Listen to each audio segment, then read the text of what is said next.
Hello student, good morning. आज हम standard 11 statistics में chapter number 4 measures of dispersion में क्वार्टाइल डेविएशन का रिवीजन करने वाले हैं। आज हम क्वार्टाइल डेविएशन और कोएफिशिएंट ऑफ क्वार्टाइल डेविएशन कैसे फाइंड किया जाता है वो आज हम रिवीजन में पढ़ने वाले हैं, जिसमें हम एक्सरसाइज 4.2 का एक सम करने वाले हैं। तो सबसे पहले हम क्वेश्चन को रीड करेंगे, फिर उसको अंडरस्टैंड करेंगे और उसके बाद हम उसका सॉल्यूशन करेंगे। सो let us start our video. I am reading a question. You have to listen it carefully.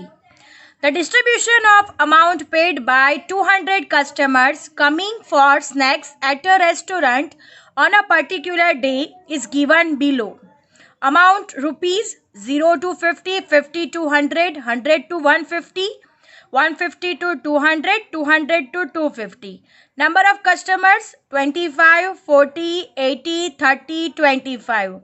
Find the quartile deviation and coefficient of quartile deviation of the amount paid by customers on the day. तो students यहाँ पे क्या find करना है हमें?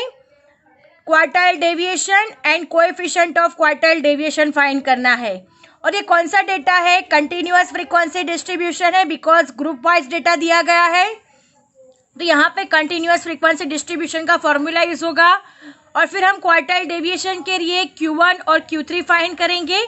फिर quartile deviation का formula रखा जाएगा, then after coefficient of quartile deviation find किया जाएगा। So let us start our some.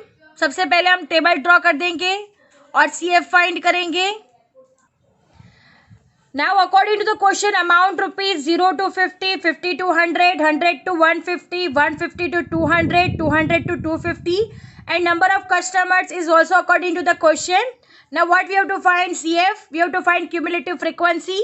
So how? 25. So here 25. Now 25 plus 40, 40. So how much? 65. 65 plus 80, 145. 145 plus 30, 175. 175 plus 120, 175 plus 25 is equal to क्या हो जाएगा? 200. Understand how? 25, 25, 25 plus 40, 65, 65 plus 80, 145, 145 plus 30, 175, 175 plus 25, 200. सो हमने CF find कर लिया है। अब हमारा नेक्स्ट स्टेप क्या है? क्वार्टाइल फाइंड करना है। हमें फर्स्ट क्वार्टाइल फाइंड करना है। So we have to find first quartile is equal to Q1 हमें फाइंड करना है। सो Q1 का फॉर्मूला क्या है for the continuous frequency distribution के लिए? So class that includes n by 4th observation, right? Class that include n by 4th observation. n is equal to कितना था हमारा? 200. 200 divide by 4th observation. So our answer is 50th observation. Understand? हमारा answer क्या आया? 50th observation. अब हम 50 को CF में देखेंगे। CF में 50 से ज़्यादा वाली नंबर को फाइंड करेंगे, फिर उस हिसाब से हम लोग L फाइंड करेंगे, CF, F। Now look eight here student, 50th observation हमारा आंसर है। 50 से ज़्यादा नंबर कौन सा है? तो 65। ये हम किसके लिए सिलेक्ट कर रहे हैं? Q1 के लिए सिलेक्ट कर रहे हैं। तो 65 के अपर साइड हमारा क्या हो जाएगा? CF। ये हमारा क्या हो जाएगा? फ्रीक्वेंसी।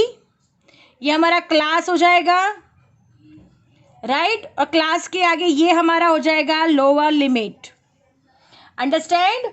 कैसे? 50 से हाईएस्ट यानी 65, 65 से अपर वाला CF, 60 के 5 के सामने frequency 40, then this class 50 to 100, उसमें 50 हमारी क्या हो जाएगी? Lower limit. अंडरस्टैंड? अब हम ये सारे के सारे डिजिट्स को फॉर्मूला में रख के Q1 फाइंड करेंगे। सो हमने L फाइंड किया हुआ है, L is equal to 50, n/4 हमने फाइंड किया हुआ है 50, राइट। CF हमने फाइंड किया था according to the question 25, F according to the table 40, right. ये सारे डिजिट्स हमने फाइंड कर ली है फ्रॉम द टेबल। अब हम इसे फॉर्मूलाज में रख देंगे। Q1 is equal to formula है L plus n/4 minus CF divide by F into C, right. C is our class length. हमारा कौन सा क्लास हमने सिलेक्ट किया था? तो 50 to 100 वाला क्लास था, राइट। इन दोनों के बीच की क्लास लेंथ कितनी है? Class length is equal to 50। दोनों के बीच में डिफरेंस कितना होगा? 50, अंडरस्टैंड। अब हम ये सारे डिजिट्स को ये फॉर्मूलाज में रख देंगे। So L is equal to 50 plus n/4 also 50 minus CF 25, frequency है हमारे पास 40 और क्लास लेंथ है हमारा 50, understand. Now 50 plus 50 minus 25 divide by 40 into 50, 0 0 cut हो जाएगा। Now 50 plus 25 into 5, 125 divide by 4, so 50 plus 125 से 4 को डिवाइड करेंगे तो आएगा 31.25। सो आवर आंसर इज, इन दोनों को प्लस कर देंगे तो आंसर आएगा ₹81.25, understand. So our answer is 81.25। So हमें Q1 क्या मिल गया? हमें 81.25। सो दिस इज अवर Q1। अब नेक्स्ट क्या फाइंड करना है? Q3 फाइंड करना है। अब हम उसका कैलकुलेशन स्टार्ट करेंगे फॉर Q3।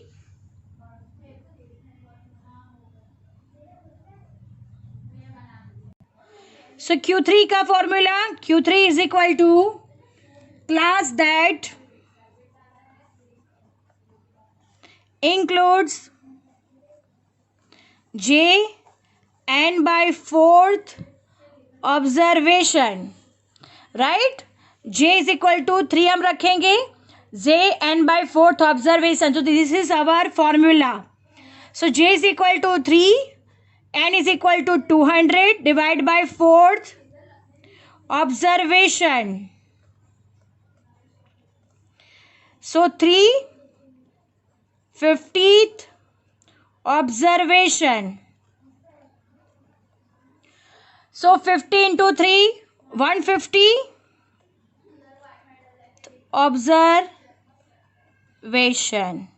अंडरस्टैंड। अब हमें कितना मिला है Q3 के लिए? 150th observation. अब हमें क्या करना है? 150 को हम लोग किस में देखेंगे? टेबल में देखेंगे। उससे बड़ी वाली डिजिट को सिलेक्ट करेंगे, फिर उस हिसाब से CF सिलेक्ट किया जाएगा, F सिलेक्ट किया जाएगा और lower limit of the class select की जाएगी। Now look at dear student, 150 observation. यहाँ पे 150 से हाईएस्ट वैल्यू कौन सी है? तो 150 से हाईएस्ट वैल्यू है हमारे पास 175। ये हमने सिलेक्ट किया है किसके लिए? Q3 के लिए सिलेक्ट किया है।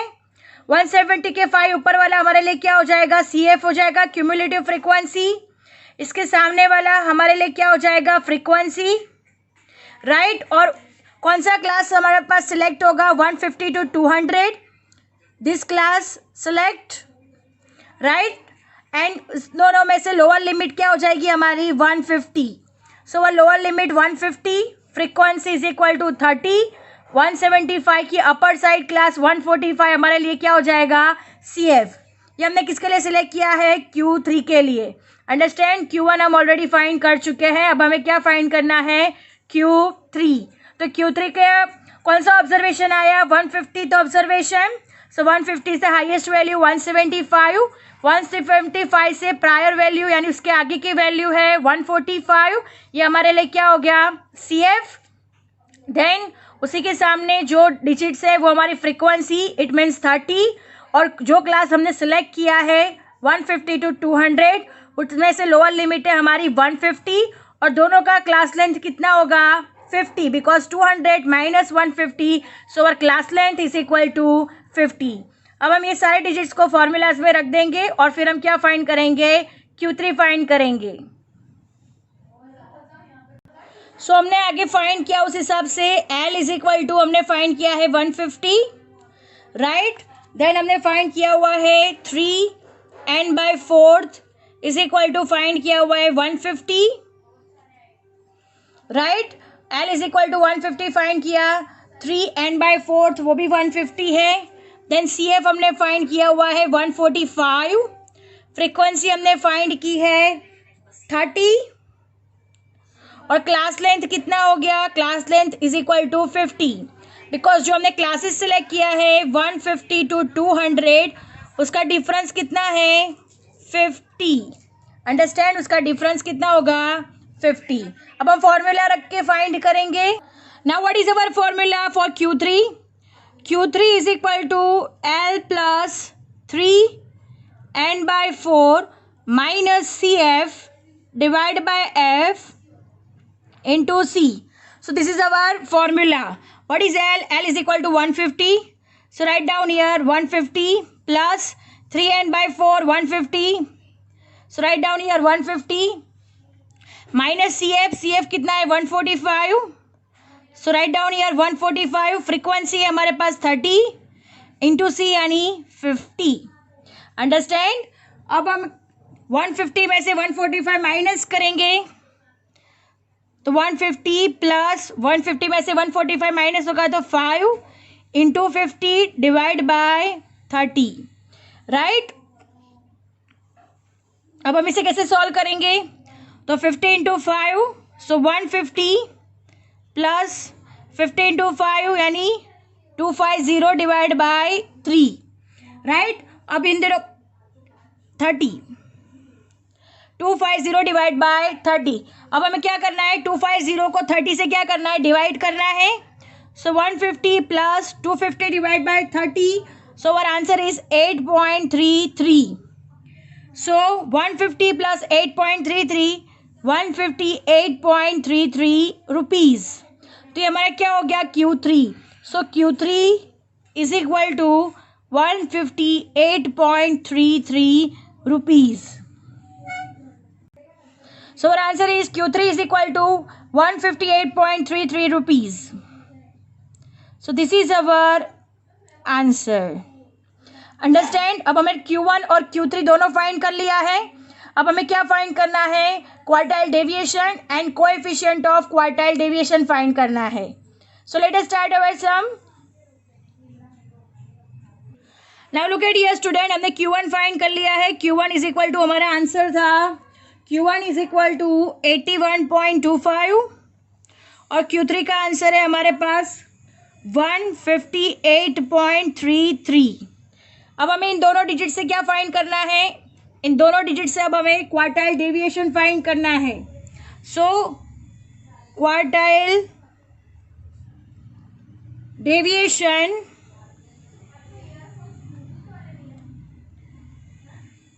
Of amount paid.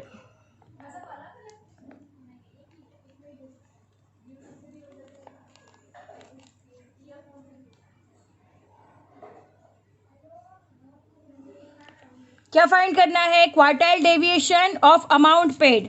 अब क्वार्टाइल डेविएशन का फॉर्मूला क्या है, तो QD is equal to Q3 minus Q1 divide by 2.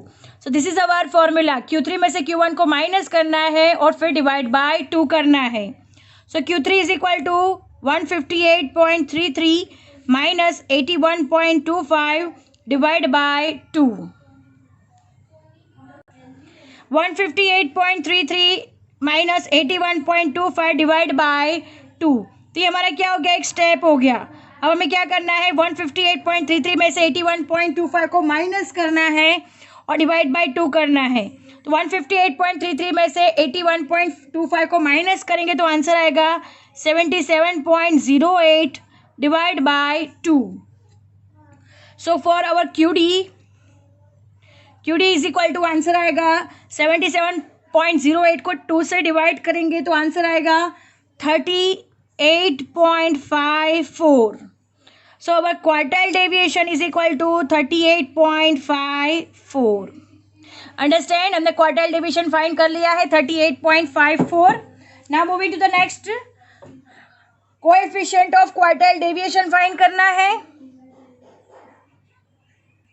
Next है हमारा coefficient of quartile deviation.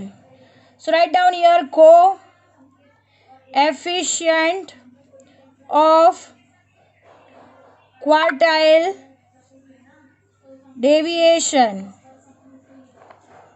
So हमें क्या फाइंड करना है? Coefficient of quartile deviation. अब उसका फॉर्मूला क्या है हमारे पास?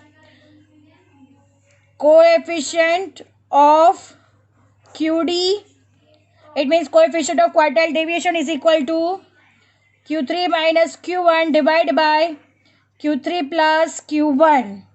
अब Q3 हमें कितना मिला है? 158.33 माइनस 81.25 डिवाइड बाय 158.33 प्लस 81.25. अब हमें 158.33 में से 81.25 को माइनस करेंगे तो आएगा आंसर 77.08 और इन दोनों को प्लस करेंगे तो आंसर आएगा 239.58. अब इन दोनों को डिवाइड करेंगे तो हमें कोएफिशिएंट ऑफ क्वार्टाइल डेविएशन मिल जाएगा. तो इन दोनों को डिवाइड करने से हमारा आंसर आएगा 0.32. So coefficient of quartile deviation is equal to 0.32. So this is our answer. Understand? 0.32 our answer. Coefficient of quartile deviation. So student, our sum is over here. I hope you understand it very well. हमने quartile deviation और coefficient of quartile deviation के सारे sums हम लोग count कर चुके हैं. For row data में किस तरह से काउंट किया जाता है, फॉर डिस्क्रीट डेटा में किस तरह से फाइंड किया जाता है और फॉर कंटिन्यूअस डेटा में किस तरह से फाइंड किया जाता है, हम लोग ये सारा का सारा सीख चुके हैं. I hope you understand it very well. And our concept of quartile deviation is also over here and 4.2 is also over here. Thank you, students.